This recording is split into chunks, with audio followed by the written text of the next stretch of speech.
Yes, the thought has crossed my mind as well, and it takes a very brave soul to go give it a try and see if you can eat pet food. And yes, I know the reason you clicked this video. You've looked at your pet's food and thought, I wonder if I could eat that. Well, today we're going to answer that question.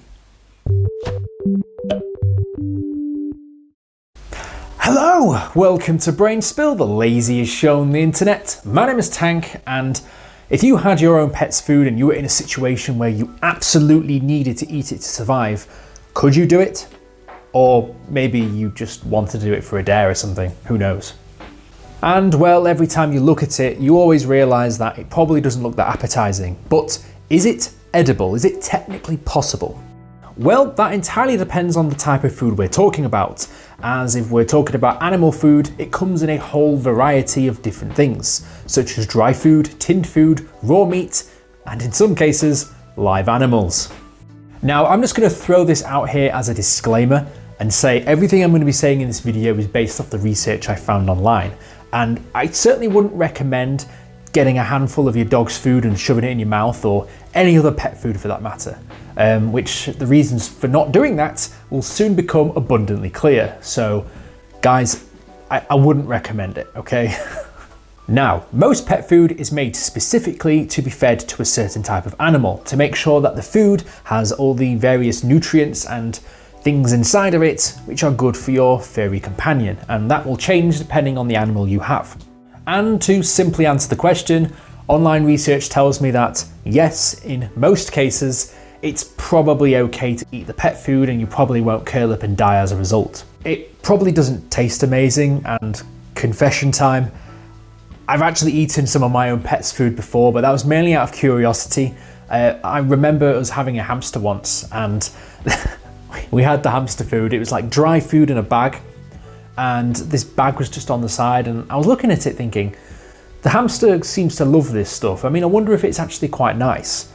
So I grabbed one and I ate it, just out of curiosity. And you know, as you're growing up, but by the way, I should probably mention I was quite young when this happened. I wasn't an adult like I am now, but when you eat it, you do it more out of curiosity and learning.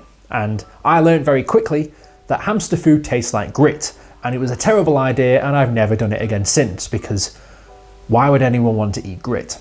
Although, to be honest, I should have probably known that, because every time we went to go feed the hamster some of our food, like a block of cheese for example, he would always run and take it, which should have given me an indication that human food tastes much better than hamster food. The normal process is popping to your local supermarket and buying a bag of pet food for whatever animal you have. However, this has not always been the norm throughout history, as when we first had domesticated animals, thinking in particular to dogs, as an earlier example of this, they realised that if they hung out with humans and they became good pals, they could get the scraps and leftover of food, which at the time was a mutually beneficial arrangement. There's a reason they always say that dogs are man's best friend, and that's because they can always work together and get themselves the kill when they go for a hunt. Either that or just go to the local park and get that stick. As time went on, and more so our understanding of animals, science and biology, we soon learned that this was not the optimal way to keep our furry friends healthy, as clearly dogs had very different dietary needs to that of a human. This is important so that we know we have the ability to produce food most beneficial for our pets, and over time we're able to optimize pet food to be tailored towards their own dietary needs, meaning that offering the dog some of your food was not a necessity for their survival anymore. Interestingly though, animal food technically is actually still the leftovers of our food, and it's not really something I've thought about before I started thinking about the topic for this video, as they use a lot of the leftover meat products from things that we have, and they use the scraps to basically help make pet food. So in a very long-winded way, buying pet food still technically is your dog having our leftovers at the end of every meal. This means that a lot of tinned food, for example, does basically have chicken, pork, beef inside of it, things that we would normally eat as humans. So again, it does raise the question, is it possible to eat this? This is an important thing to note because the byproduct of animal food comes from a variety of sources, scraps of meat, ground up bone, skin, organs and so on, meaning that animals are eating a whole host of randomly mixed up parts. which does not follow the same strict health and safety standards human food production has. In the United States, the Food and Drug Administration, the FDA, are responsible for maintaining and upholding these standards of food welfare and ensuring that what's being put on the shelves is actually healthy for us. Most food that we have has warning labels, dietary requirements, and information which is necessary before it can be sold on the market to people. And I'm not saying that animal food doesn't have standards like that, but they are certainly not as rigorous as the food safety standards required for human consumption. So if you were going to bake a pie and made it to be eaten by both humans and animals to be suited to their dietary needs, you are probably walking into a health and safety nightmare. Meaning that eating pet food is eating food made to a lesser standard, meaning that the risks can't be mitigated if something goes wrong.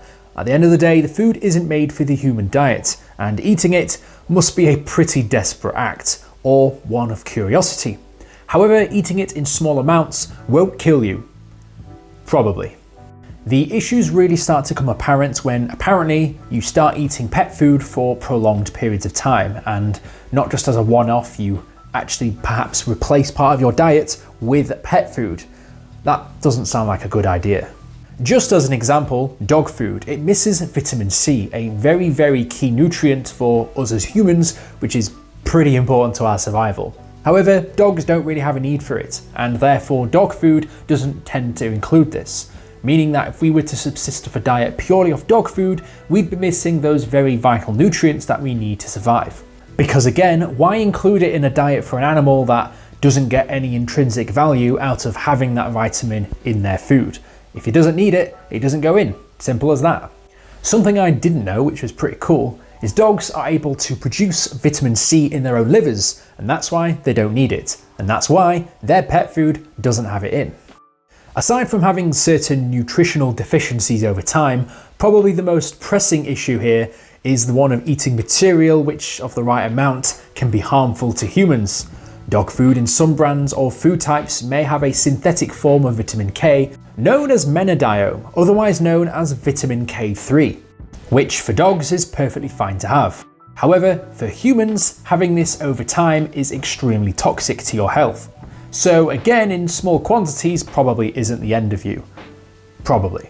And well, dry food probably isn't that bad for you anyway, if you really needed to eat it. However, the problems really do come into it when we're looking more at wet foods or meats, things which normally come in tins. And it's these which really cause the problems if humans were to start eating that instead. Then again, on the other side of the coin is when animals may eat raw meat, and that is when the real problems come into it, and I'm sure you're already aware, but eating raw meat is probably not good for the human digestive system. This is certainly an area you don't want to go down, when eating raw meat may result in Salmonella, E. coli, and other nasty infections and organisms that are going to completely destroy your insides. You're going to be spending a lot of time on the throne if you did this, just to put it nicely. Tin food is apparently comparatively safer, but again, it doesn't have the same safety standards that it does for normal human food, so again, I probably wouldn't recommend it. At this point in the video, if the point hasn't been driven home, it's basically that eating pet food is probably not a good idea. Also, something else I should probably mention as part of the research, it came up and said that all these problems that may occur is more susceptible to children, so again, don't feed your kids pet food. I mean, no one should in reality, but in particular, don't give it to kids. And then of course we have the other type of pet food, the food that is still alive and kicking when you feed it to your pet. Yes, we are talking about eating live animals. Safe to say you don't need a stranger on the internet to tell you that this is a completely terrible idea. So yeah, in conclusion, in small quantities, it's probably possible. However, just to be completely clear, you shouldn't. You just really shouldn't. If you like the video, be sure to like and subscribe. If you want to be notified as soon as I upload my next video, be sure to hit the bell button. And if you've got any ideas for what topics you'd like me to discuss next, let me know down in the comments below. As always, sources used in the video will be in the description. Funnily enough, I went to go make some lunch earlier and I opened my cupboard and realised I had tins of tuna. Those little small tins you get with the chopped up tuna inside. I've basically been eating cat food my entire life, which is a sad state of affairs, but here we are. I'll see you guys in the next video. Fantastic.